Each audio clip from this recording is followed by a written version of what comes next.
एक सीरियल आप लोग देखते होंगे ना, जोधा, जोधा अकबर। अब वो बोलते हैं कि मुसलमान राजाओं ने मंदिर तोड़े। जोधा अकबर में मैं क्या देखता हूं कि अकबर के महल के अंदर एक मंदिर है। राइट रॉन्ग, किसका मंदिर है वो? भगवान कृष्ण का। और जब कृष्ण जन्माष्टमी मनाई जाती है तो अकबर उसको बायकॉट करते हैं कि उसमें हिस्सा लेते हैं, हिस्सा लेते हैं। फिर एक दूसरा सीरियल चल रहा है, भारत का वीर पुत्र महाराणा प्रताप। अब ये मुझे पता नहीं महाराणा प्रताप जी को भारत शब्द पता था कि नहीं, ये मुझे पता नहीं, क्योंकि उनको तो केवल मेवाड़ का राज्य था। अब खैर, भारत का वीर पुत्र महाराणा प्रताप। और ऐसा कहते हैं जैसे महाराणा प्रताप जी ने जो लड़ाई की वो हिंदू धर्म के लिए की, हिंदू अस्मिता के लिए की। याद रखिए दोस्तों, ये लड़ाई हुई हल्दी घाटी के मैदान में। अब मेरे सवाल ऐसे हैं कि जिनमें जवाब छुपा होता है, और आप लोग काफी इंटेलिजेंट हैं, आप लोग जवाब दे सकेंगे। बताइए, हल्दी घाटी के मैदान में अकबर आए या नहीं आए? होते तो मैं क्यों पूछता। अकबर नहीं है तो अकबर के बदले कौन आए? अकबर के बदले आए राजा मान सिंह। और राजा मान सिंह के असिस्टेंट सहायक का क्या नाम था? शहजादा सलीम। ये बात तो नौजवानों को जरूर पता होना चाहिए, शहजादा सलीम, क्योंकि वो इतिहास का एकमात्र प्रेमी राजकुमार है। Right, okay. तो इधर हो गए शहजादा सलीम और राजा मान सिंह, और इधर राणा प्रताप का जो साथ दे रहे हैं उनका नाम है हकीम खान सूर। दोनों तरफ हिंदू, दोनों तरफ मुसलमान। तो क्या ये हिंदू मुसलमान की लड़ाई है या दो राजाओं की लड़ाई है? ये लड़ाई धर्म के लिए है या सत्ता के लिए है? सत्ता के लिए। और अंग्रेज लोगों ने बड़ी चालाकी से लोगों के मन में डाल दिया कि ये दो धर्मों के कारण, दो धर्मों के राजा आपस में लड़ रहे हैं।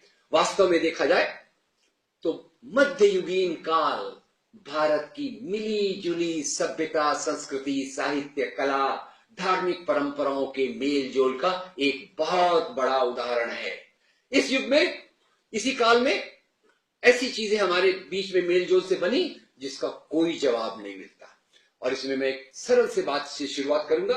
आपको पता होगा हमारे बंबई में, पता नहीं पूना में भी है ना, वो खाने पीने की एक चीज बहुत पॉपुलर है, वड़ा पाव। वड़ा पाव। और आपको ये भी पता होगा वड़ा पाव का अभी प्रमोशन होके शिव वड़ा पाव हो गया। राइट। अब वड़ा पाव का देखते हैं, वड़ा पाव को देखते हैं। वड़ा पाव का जो बाहर होता है पाव, पाव, पाव आया अफगानिस्तान से। अंदर वड़ा चने की दाल से बनता है, चने की दाल आई मेक्सिको से। अंदर फिर आलू, आलू आया स्पेन से, और उसके अंदर स्वाद के लिए डालते हैं अदरक, जिंजर। और अदरक वहां से आई जहां से आजकल प्राय सब चीजें आती हैं, ओरिजिनल डुप्लीकेट दोनों। कहां से? चाइना। तो इतनी सारी चीजें आई और उतना हमारा प्यारा सा वड़ा पाव बना, जिसके बगैर हमारे बंबई के लोग जी नहीं सकते। पूना का भी देखिए, मुझे पता नहीं है। ये हो गया वड़ा पाव। एक और चीज आपके मुंह में थोड़ा पानी ले आऊं, और वो है हैदराबाद में मिलती है बहुत ज्यादा, बिरयानी। Very good. बिरयानी जो है दोस्तों, बिरयानी आई ईरान से, ईरान से। ईरान में इसे कहते हैं बिरयान। बिरयान यहां आई तो हमारी तो आदत है चीजों को ज्यादा टेस्टी बनाना, ज्यादा स्वादिष्ट बनाना। हमने और टेस्टी बना के इसको बना दिया बिरयानी। खैर, ये खाने पीने की चीजें हो गई। अब थोड़ा मैं संगीत के क्षेत्र में आता हूं। और आपको पता होगा आपके अपने प्रधानमंत्री अभी कहां से चुनाव जीते? वाराणसी। दोस्तों, वाराणसी वास्तव में उसका आगे क्या होगा मुझे नहीं पता, पर वाराणसी भारत की मिली जुली सभ्यता, संस्कृति, संगीत का एक बहुत बड़ा उदाहरण है।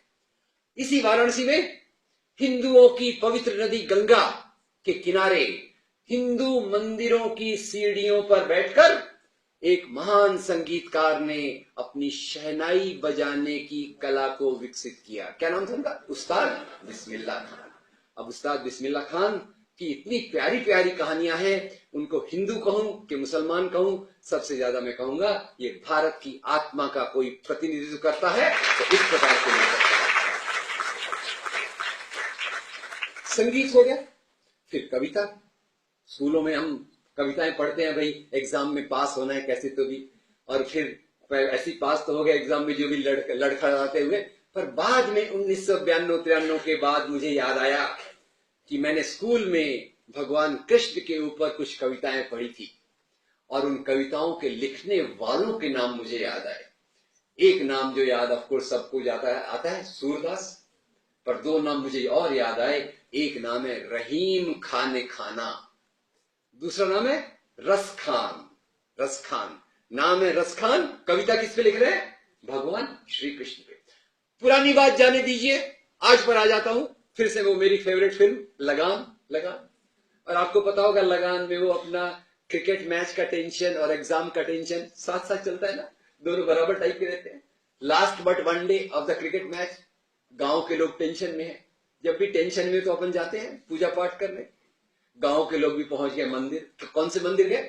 कृष्ण भगवान। और वहां उन्होंने कौन सी आरती गाई? ओ पालनहारे निर्गुण और न्यारे। जरा सोचिए इस कविता के लिखने वाले का नाम क्या है? Very good, Javed Akhtar. और कविता किस पे लिख रहे हैं? भगवान श्री कृष्ण पे। ये है अपना इंडिया, जिसको कुछ खाकी चड्डी वाले हिंदू राष्ट्र बनाना चाहते हैं।